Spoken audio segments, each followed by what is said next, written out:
Hey everyone, my name's Oliver, and today I'm going to be telling you why you should really care about your finances before you start college or university. According to my favorite website, Investopedia, student loan debt in the United States topped about $37,500 on average in 2020, which is nearly 1.6 trillion dollars. Now, I don't have to really explain why this is a problem, but let me do it anyway. This is a problem because if you have student loan debt immediately after graduation, you have to start repaying those student loans. If you don't pay your loan, debtors will come for you and they will try to collect the money in any way that they can, and it can get worse and worse to the point of bankruptcy.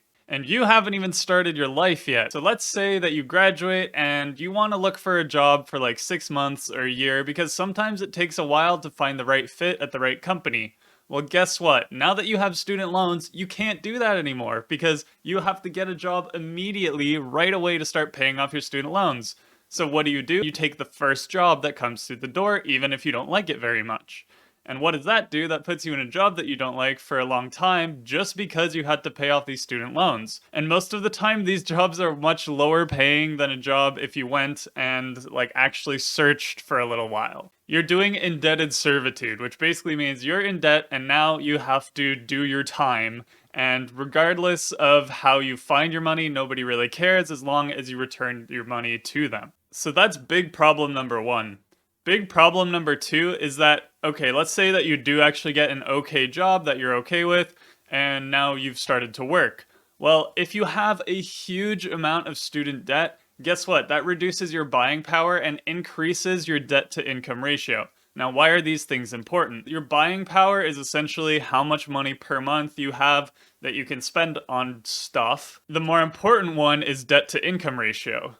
Okay, so let's assume that you are in a job that you're okay with and you're making about $3,500 per month, $3,500. And you have student loans that are costing you about $500 per month. Well, this works out to a debt to income ratio of about 14%. Your total income is $42,000. And on this, you have to pay taxes of whatever the tax is, depending on which state you live in. But let's just say it's about 25% of your income goes to taxes. So right off the bat, 14% of your money is going towards paying student loans, 25% is going towards taxes. So that's 39% of all of your income is already gone. And let's say that you want to afford a house, okay? People really want to buy homes. The housing market's been going crazy. So let's say you want to buy a house. Now, depending on the bank, they judge how much you can afford based on your current debt to income ratio. If 14% of your income is already being pushed towards debt, that doesn't include any of your other living expenses, that really reduces the amount of house you can buy. Bank of America says that a comfortable monthly house payment is about 28%. Now, based on how much other debt you have, credit card debt, student loan debt, and all of those other things, based on how much of that you have, this number might drop a lot. They might say, okay, no, we think that you can only afford to pay 20% of your additional monthly income towards housing, taxes, and insurance. So in essence, the more debt that you have, the lower amount of a mortgage you'll be able to qualify for, which is why it's extremely important to think about where you're going to school. Let's take a look at how much your monthly student loan payments would be under certain different situations. So if we go to the student loan calculator, and let's say that you're doing a very expensive degree and it costed you $160,000 in student loans. Now, this might seem completely insane, but there are people out there who spend this much money on their student loans. Let's see in 10 years what your monthly payment would be. $1,600. So you better be making way more than $42,000 if you go into this amount of debt. And in the United States, the problem with this is that 43% of college graduates are underemployed in their first job, meaning that the jobs they are working after they graduate did not require their college degree. That's almost a 50-50 chance. You may as well flip a coin and hope for the best. Obviously, that doesn't tell the entire story. Like, there are things you can do to actually try and get a job, and some people are lazy, some people are more ambitious.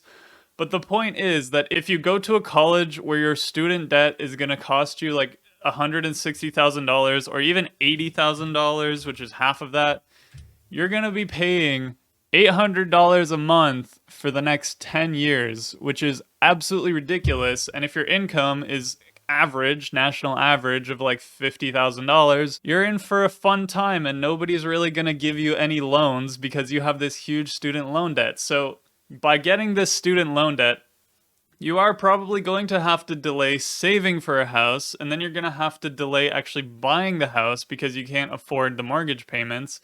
And then you're going to have to delay like the family and the marriage and everything. Anyways, it's a big problem. Now, let's go and see like, okay, what can you do about this if it's such a big problem and I'm like going on and on complaining about it? Well, if you go to the US Department of Education, you can sort by state and by type of field. I'm doing electrical engineering just because, I like it. So if you go to electrical engineering, there are tons of public and private universities, right? So public, private, blah, blah, blah, right? Okay, so let's go to Bingham University, which is a public university, and it's a 4-year university. They have an 82% graduation rate, which is pretty good.